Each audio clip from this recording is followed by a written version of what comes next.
All right, another unscheduled live, and this I am doing right before I go to sleep. I know that you guys will not watch this until tomorrow. Hopefully you do before you jump on anyone else's live. So, Mr. Goncalves is on News Nation again. I feel so bad he lost his favorite daughter. It's beautiful and it's really sad. Trust me, I get it. All right, so let's listen to what he has to say, and here we go. Steve Goncalves. Steve, thank you for joining me tonight, especially after putting out that really difficult statement today. In court on Wednesday, you and your wife, Christy, were visibly upset. That must have been a really I'm sorry. I forgot. Always forgetting, just in case.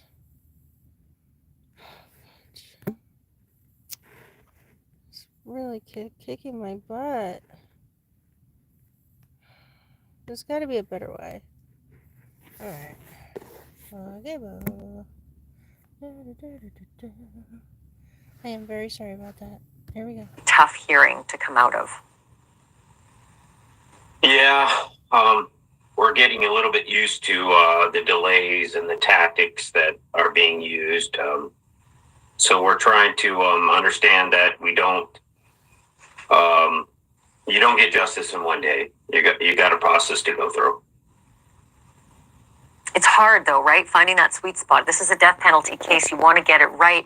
You definitely don't want something to be overturned on appeal because they hurried this thing through. But from your perspective, you don't know anything. I mean, this is different because there's this gag order. Is that part of the biggest issue? Is that you're just being kept so much in the dark for so long? Well, I understand that there's a massive amount of evidence against this guy, and I feel like the rules are changing.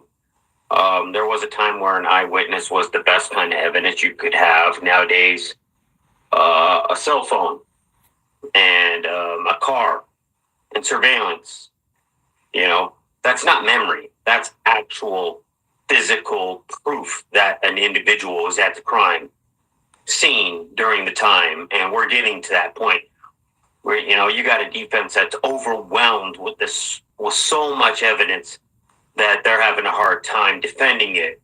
And there's never going to be enough time for them. There's never going to be enough time for them to be prepared for the amount of evidence that they've been, dropped on them. I mean, terabytes of data has been dropped on their head. The whole world responded to this case, and they all came forward. And I think they're going to be overwhelmed with the amount of data, that evidence that they have against their client, and it could take them lifetimes to prepare for this. Sure. Yeah, and so what usually happens, and of course this is a road you've never tread before, you're having to learn it and there's no guidebook. But what usually happens as you get deep into this process, especially in a death penalty case, is eventually prosecutors consider talking to families about a deal. They typically don't do a deal before they get the families, feelings and thoughts and weigh how families feel. Has there been any effort at this point for prosecutors to say, look, we could put them away tomorrow. We could end all of this. The death penalty is what's going to take this time. Has there been any inkling towards the potential of maybe striking a deal, taking death off the table for a conviction? You know what? Idaho's still small. And when you hurt our family, when you kill our children, it still matters.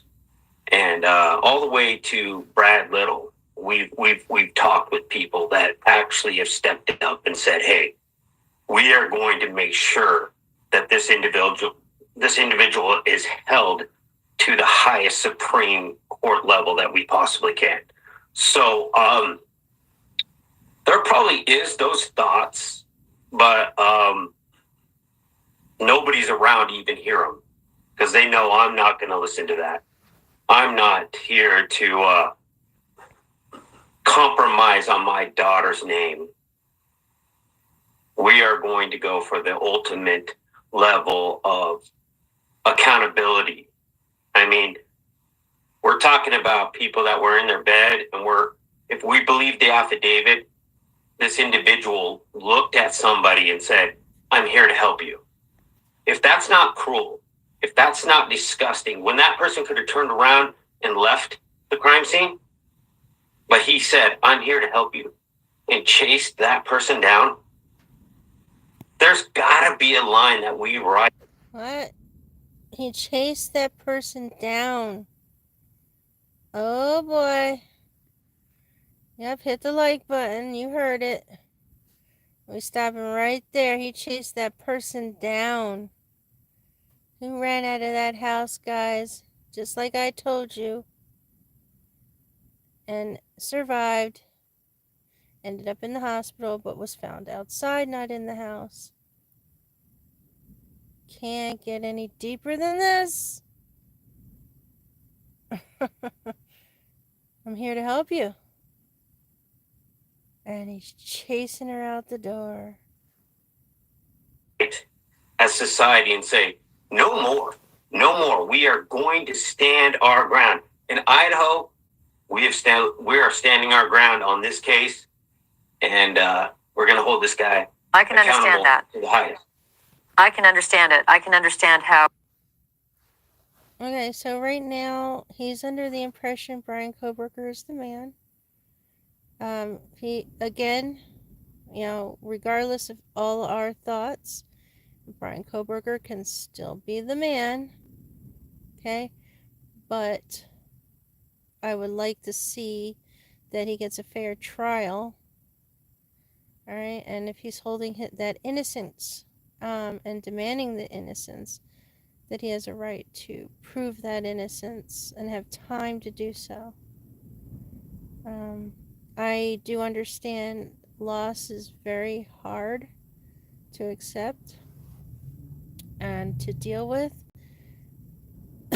and everybody wants justice for them, but we can't just go hanging and murdering another innocent person just because you believe that he is not innocent. So far, they're not discussing too much of what was heard. If the prosecution doesn't even have everything, guys, it's impossible for Taylor to defend her client. And with the prosecution finally admitting that they don't have everything, I cannot believe this is still going on. Because they got caught in a lie, guys. How you feel a deal would not be an option for you. I have about 10 seconds left, but I do have to ask, has anybody even mentioned it to you? No, I don't think that that would be a conversation that they would even try with me. Steve, we keep meeting under these circumstances. I am hoping for the best for you and your family. You deserve justice. You deserve to have this nightmare behind you. Oh man, you can see how mad he is. Look at that. Look at how his face is looking. He's all crunched up. He's holding his hands tight. Oh, he's an angry fella. And it doesn't help with her choice of questions and words. Man, look at this. You tell me that's not a face of a hitman right here. And he's like, this man don't get hung, I'm hanging him. Ooh, boy. And there's really never closure, but you deserve whatever closure you can get. Thank you for speaking tonight. I really appreciate it. Thank you for your coverage. I really appreciate it.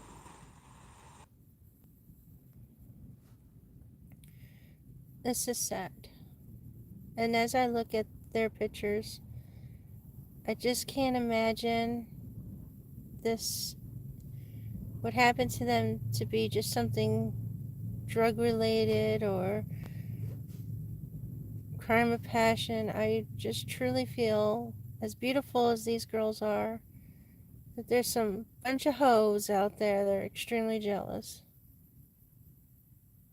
And I mean extremely. To the point where they didn't really want their beauty to continue. And I still just truly feel it's, you know, not just a man, but I think it's females. I don't know, just females can be very vicious. So we all may be looking at the wrong people, all because they said it had to be a male.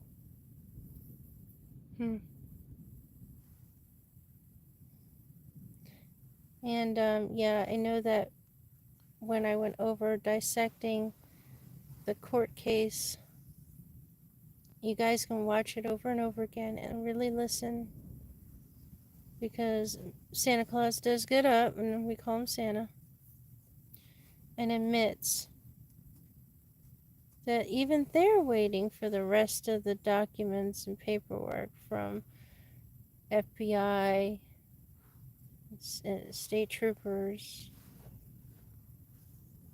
okay, all the city slickers, and they don't have everything. And if you don't believe me, go watch. There's so much. If you just take your time, how many times they slip. And man, did they slip. Alright. Thank you for watching.